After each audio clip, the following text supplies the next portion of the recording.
Udah. Nanti gantiannya. Baik, bismillahirrahmanirrahim. Assalamualaikum warahmatullahi wabarakatuh. Ya, teman-teman media semuanya, serta seluruh masyarakat Indonesia, ini barangkali sidang pokok perkara ini adalah sesuatu yang diidam-idamkan oleh Anda semuanya, oleh masyarakat, seluruh masyarakat Indonesia. Karena dengan sidang pokok perkara ini, yang tidak pernah saya hindari ya, dari sejak kemudian pelimpahan berkas terjadi pada tanggal 22 Juni 2026, saya langsung maju menuju sidang perkara. Tidak kemudian melalui prapit dulu, ya, langsung maju sidang perkara. Pokok perkara. Nah, pada tanggal 22 Juli 2026 sudah diputuskan. 23 Juli. 23 Juli Hari Kamis. 2026 sudah diputuskan bahwa seluruh berkas perkara saya, seluruh dakwaan saya itu batal demi hukum. Lalu 4 hari kemudian jaksa meminta penetapan untuk melakukan sesuatu yang tidak ada pada amar putusan itu, yaitu jaksa meminta kesempatan untuk melakukan perbaikan, yang mana itu diatur pada pasal 75 ayat 4 KUHP baru yang tidak ada pada amar putusan. Ya, ini sekali lagi saya harus sampaikan bahwa jaksa telah melakukan ignoratio legis atau pembelotan hukum, karena kesempatan yang diberikan kepada jaksa oleh hakim pada amar putusan itu hanya 2, ya, pasal 75 ayat 2 dan 3 dan pasal 206. Karena itu kami siap. Pasal 206 itu artinya hakim hanya memberi kesempatan jaksa untuk banding ke pengadilan tinggi, dan itu kami sudah siap. Berkali-kali kami sampaikan. Namun ternyata yang terjadi 4 hari kemudian pada tanggal 27 Juli 2026 jaksa meminta kesempatan untuk perbaikan. Artinya jaksa meminta untuk melakukan pasal 75 ayat 4 perbaikan yang itu tidak ada pada amar putusan, ya. Tetapi kemudian 1 hari kemudian hakim memberikan kesempatan tersebut dalam bentuk penetapan sidang pokok perkara pada tanggal 6 Agustus 2026 yang kemudian waktu itu dibatalkan. Kenapa waktu itu dibatalkan? Karena kami mengkomplain, kami memprotes adanya pembelotan hukum tersebut, ya, adanya penyelundupan penggunaan pasal 75 ayat 4 tersebut dengan menggunakan jalur pra-peradilan yang itu juga diatur pada KUHP. Nah, oleh karena itu kemudian proses pra-peradilan berlangsung mulai tanggal 12 Agustus 2026 sampai tanggal 21 Agustus 2026. Kemudian ternyata pada saat kami melaksanakan pra-peradilan ada sisipan dalam bentuk SEMA nomor 3 tahun 2026 yang diterbitkan tanggal 18 Agustus 2026.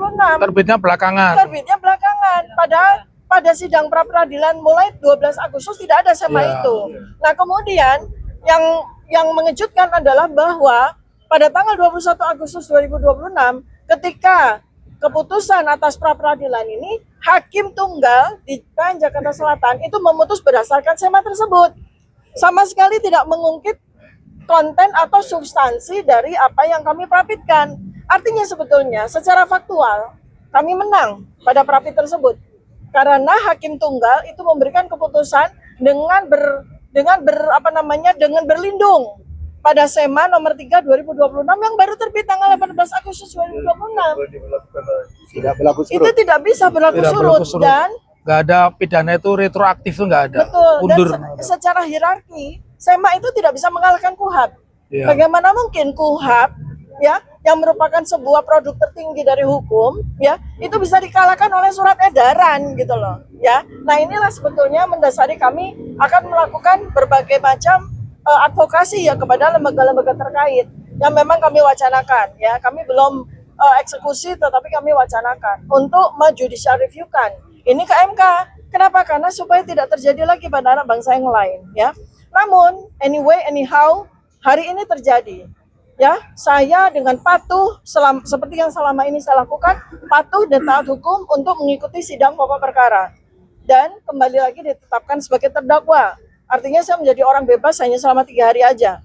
Nggak apa-apa, oke, nggak masalah. Ada 1 kursi tersedia, saya duduk di situ.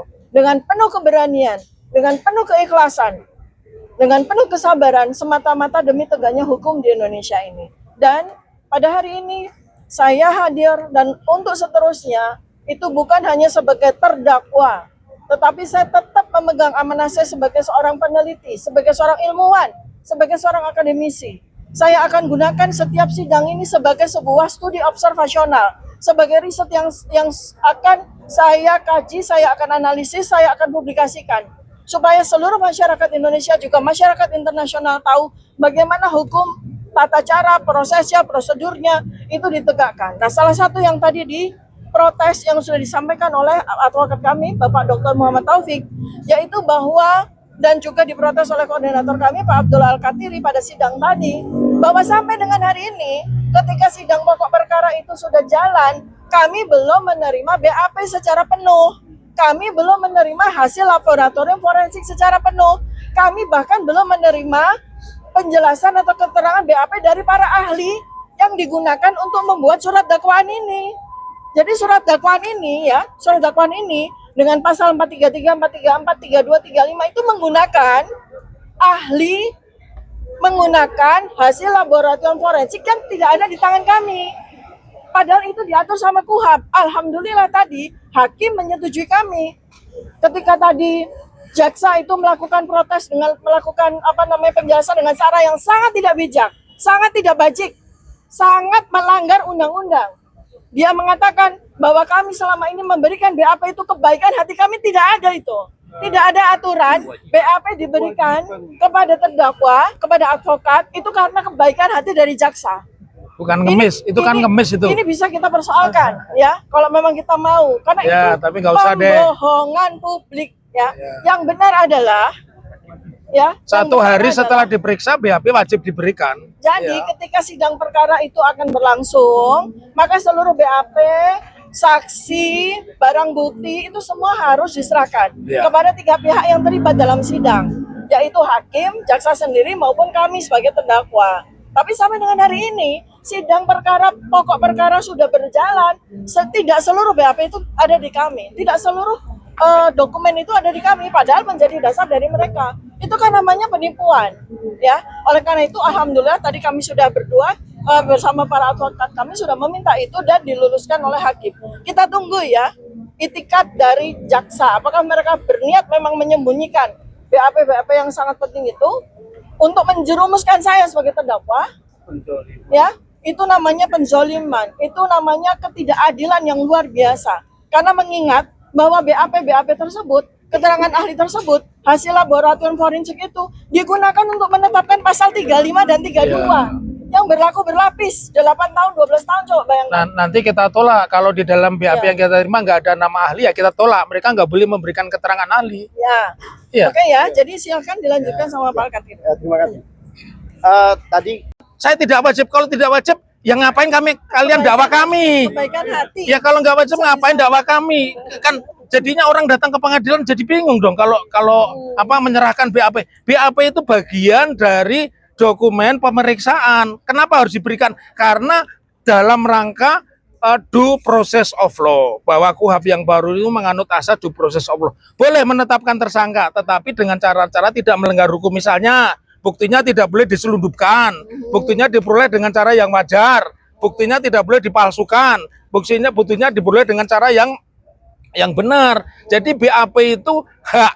Jadi kalau ada hari ini saya mengatakan ada jaksa dari Kejaksaan Negeri Jakarta Selatan dan tadi udah ditegur hakim, malu saya. Ya, kalian sudah yang malu kita ya. Ya, bukan dia, malu kita dong. Mereka sudah diberi kedudukan jaksa. Bagaimana nasibnya Anda semua yang tidak ngerti hukum kalau mengatakan BAP tidak wajib diberikan? Berarti hari ini bisa didakwa mencuri, besoknya didakwa membunuh. Karena kan BAP kan tidak harus diberikan. Kacau itu ya. Jadi tanggapan dari kami, saya bukan mengatakan jaksanya bodoh. Nggak boleh lah jaksa bodoh ya. Nanti saya kena undang-undang ITE begitu ya. Tapi saya ingin mengatakan jaksanya pelajari lagi putusan Mahkamah Konstitusi nomor 231/23/2025.